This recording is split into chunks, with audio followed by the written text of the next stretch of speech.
पहला डेफिनेशन हम देखेंगे मीटर का। 1 मीटर किसे कहते हैं? मीटर ऐसा यूनिट किसकी है? लेंथ की ऐसा यूनिट क्या होती है? Metre. Okay, SI unit of length is what? Metre. SI unit of length is metre. अभी हम देखते हैं 1 मीटर किसे कहते हैं। It is a distance traveled by the light. It is a distance traveled by the light in vacuum. It is distance traveled by the light in vacuum in 1/299,792,458 seconds. Okay, मतलब light vacuum में इतने time में जितनी distance travel करता है वो distance को हम 1 मीटर कहते हैं। एक एग्जांपल लेते हैं। फॉर एग्जांपल, यहाँ पर हमने लाइट की एक सोर्स रखी हुई है जहाँ से लाइट एमिट करेगी, यहाँ से लाइट निकलेगा, और इस पॉइंट को मैंने नेम कर दिया ए। ओके, और मैंने यहाँ पर एक स्टॉप वॉच ले लिया। This is a stop watch. Okay, और हमने इस स्टॉप वॉच से जैसे ही मैंने लाइट यहाँ से एमिट किया और हमने स्टॉप वॉच चालू कर दिया, okay, I will stop the watch when the time is 1/299,792,458 seconds. Okay, और मुझे मालूम पड़ा कि इतने टाइम में लाइट बी तक डिस्टेंस ट्रेवल किया, बी डिस्टेंस तक गया लाइट। ओके, तो आई will say that the distance travelled by the light is what? D. Okay, अभी यहाँ पर वेलोसिटी का हमारे पास फॉर्मूला होता है। Velocity is equals to what? Distance upon time. So distance travelled by the light is equals to velocity into time. अब क्योंकि ये लाइट है, लाइट की स्पीड 299,792,458 सेकेंड्स होती है, मीटर पर सेकेंड्स होती है। लाइट 1 मीटर में इतनी सेकेंड्स ट्रेवल करता है, और हमारा टाइम यहाँ पर क्या था? 1/299,792,458 seconds. When you cancel out this two, you will get the distance traveled by the light is what? 1 meter. So ये हमारी डेफिनेशन बनती है मीटर की, that it is a distance traveled by the light in vacuum in this much second. Okay? अभी हम दूसरी quantity की unit define करते हैं। दूसरा क्वांटिटी था हमारा किलोग्राम। किलोग्राम ये ऐसा यूनिट मास की है, ऐसा unit of mass is kilogram. अब किलोग्राम को कैसे डिफाइन करेंगे? 1 kilogram is defined as the mass of prototype of platinum iridium alloy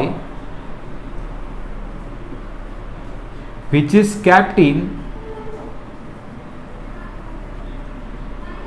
international weighs and measures in Paris। मतलब पेरिस में एक प्रोटोटाइप रखा गया है, प्लेटिनियम और इरिडियम के एलॉय का बना हुआ एक सिलेंडर रखा गया है। ओके, ये सिलेंडर किसका बना हुआ है? प्लेटिनियम एंड इरिडियम एलॉय का। इस सिलेंडर का मास जो है, उसी मास को हमने क्या कहा? 1 किलोग्राम। इस सिलेंडर में, इस सिलेंडर की डायामीटर और इस सिलेंडर का height, okay, the diameter and the height of the cylinder is equal. Okay, और इसी सिलेंडर का जो मास है उसी को हम क्या कहेंगे? 1 किलोग्राम। सो हमने 2 फिजिकल क्वांटिटीज की यूनिट को डिफाइन किया है। आप कॉपी कर लीजिए, उसके बाद हम बाकी का देखते हैं। अभी हम तीसरी फिजिकल क्वांटिटी टाइम, उसकी यूनिट को डिफाइन करेंगे। ओके, मतलब हम 1 सेकेंड को डिफाइन करेंगे। लेट्स सी 1 सेकेंड क्या होता है।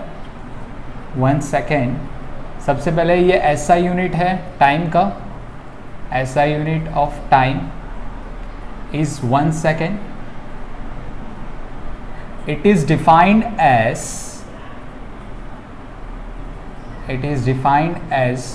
the ratio, sorry, it is defined as the duration of 9192631770 period of radiation corresponding to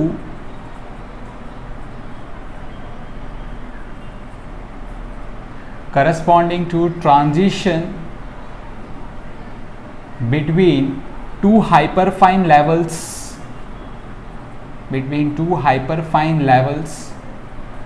of cesium-133 atom. Let's understand this, इसका मतलब क्या है, ओके बट इसके मतलब जानने से पहले हमें एक चीज़ देखना, हमें एटम को समझना है। हम कौन सी एटम की बात करेंगे? cesium-133 atom. cesium-133 एटम में 55 इलेक्ट्रॉन्स होते हैं, ओके 55 इलेक्ट्रॉन्स को 6 ऑर्बिट्स में अरेंज किया गया है cesium-133 एटम, ओके बट मैं 6 ऑर्बिट्स नहीं बना रहा हूँ, मैं सिर्फ outer most orbit, last orbit बना रहा हूँ, क्योंकि मेरे को 6 ऑर्बिट्स में इंटरेस्ट नहीं है। लास्ट ऑर्बिट के सीजियम एटम के लास्ट ऑर्बिट में एक इलेक्ट्रॉन बैठा हुआ है, only 1 electrons is sitting in the last orbit of the cesium-133 atom, okay और इस ऑर्बिट की radius is nothing but what? r,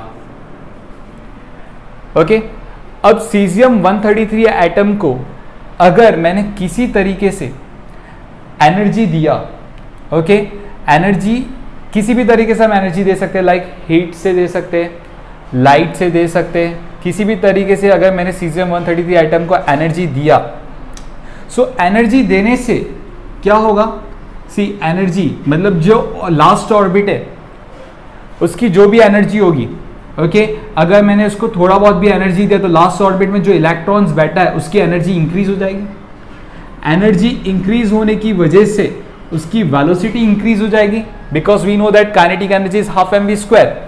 अगर मैंने इस इलेक्ट्रॉन को एनर्जी दिया, एनर्जी इंक्रीज होने की वजह से वेलोसिटी इंक्रीज हो जाएगी, एंड वेलोसिटी इलेक्ट्रॉन मतलब अभी और तेजी से घूमेगा अपनी ऑर्बिट में, ओके सो वेलोसिटी का फॉर्मूला हमें पता है, distance upon time, okay electron कितनी डिस्टेंस कवर कर रहा है? Electron is covering a distance of 2πr, so can I say v is equals to 2πr upon t, क्योंकि इलेक्ट्रॉन देखो सर्कमफ्रेंस ऑफ सर्कल पे घूम रहा है, ओके सो इलेक्ट्रॉन ने कितनी डिस्टेंस कवर की? 2πr डिस्टेंस कवर की।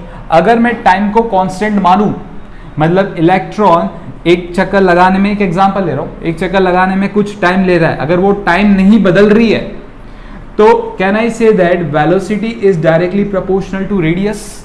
इसका मतलब क्या हुआ? जब हमने एनर्जी दिया इलेक्ट्रॉन को तो उसका वेलोसिटी इंक्रीज हो गया।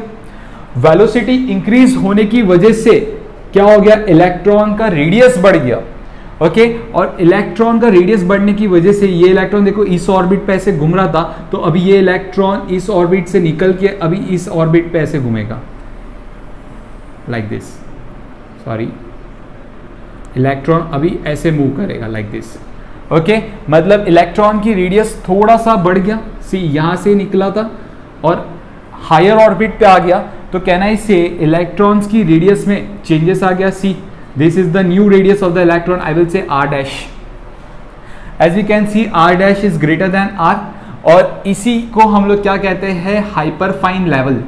क्या कहते हैं हम? Hyperfine level. अभी हम इस डेफिनेशन को जरा देखते हैं। It is defined as the duration of 9192631770 period of radiations corresponding to the transition between the two hyperfine levels of the cesium-133 atom. See कैसे यहाँ पर सीजियम को एनर्जी देने की वजह से उसकी वेलोसिटी इंक्रीज हो गई, वेलोसिटी इंक्रीज होने की वजह से रेडियस इंक्रीज हो गया और वो जाके बैठ गया अपनी हाइपरफाइन लेवल पे, ओके लेकिन इलेक्ट्रॉन इस हाइपरफाइन लेवल पे बहुत कम टाइम के लिए बैठता है। इलेक्ट्रॉन्स हाइपरफाइन लेवल्स पे ज्यादा देर के लिए बैठ ही नहीं पाएंगे, तो इलेक्ट्रॉन्स क्या करते हैं, हाइपरफाइन लेवल से उतर के कहां पर आ गए, वापस से अपने ग्राउंड स्टेट पे आ गए। क्योंकि कंटिन्यूसली एनर्जी सप्लाइड हो रही है तो इलेक्ट्रॉन्स को फिर से एनर्जी मिला, वो फिर से हाइपरफाइन लेवल पे गया, लेकिन हाइपरफाइन लेवल पे वो ज्यादा देर बैठ नहीं सकता है तो वो फिर से नीचे आ गया, फिर से उसको एनर्जी मिल रही है। इसी एनर्जी हम कंटिन्यूसली इसको सीजन के आइटम को एनर्जी हम कंटिन्यूसली दे रहे हैं, तो एनर्जी मिलने की वजह से वापस से हाइपरफाइन लेवल पे जाता है, बट हाइपरफाइन लेवल उसको ज्यादा देर अपने अंदर बिठाएगा नहीं, तो वो क्या करेगा, वापस उसको नीचे भेज देगा।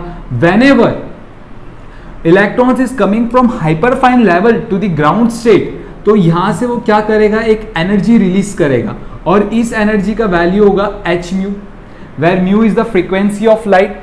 हम फ्रीक्वेंसी पता कर सकते हैं कि यह एनर्जी किस फॉर्म में बाहर आई है, क्या लाइट के फॉर्म में बाहर आई है, एक्सरेज की फॉर्म में बाहर आई है, अल्ट्रावायलेट रेज की फॉर्म में बाहर आई है, किसी भी फॉर्म में बाहर आ सकती है एनर्जी। बट हमारा एम वो नहीं है, हमारा एम सेकेंड को समझना है। तो यहां पर देखो, इफ यू विल सी, ये जो इलेक्ट्रॉन है ये वाइब्रेटरी मोशन दे रहा है, कहां पर दे रहा है वाइब्रेटरी मोशन, अपनी ग्राउंड स्टेट और हाइपरफाइन लेवल्स के बीच में। देखो वो कंटिन्यूसली ऐसे वाइब्रेट कर रहा है, as you can see. Okay, ये वाइब्रेशंस, सी इन वाइब्रेशंस का जो टाइम होगा वो क्या होगा, सेम होगा। टाइम मतलब यहां पर देखो वो ग्राउंड स्टेट से हाइपरफाइन लेवल तक जाना और हाइपरफाइन लेवल से ग्राउंड स्टेट तक आना, इसको हम लोग क्या बोलेंगे, टाइम पीरियड बोलेंगे। और ये टाइम पीरियड सीजियम के इलेक्ट्रॉन के लिए कांस्टेंट होता है।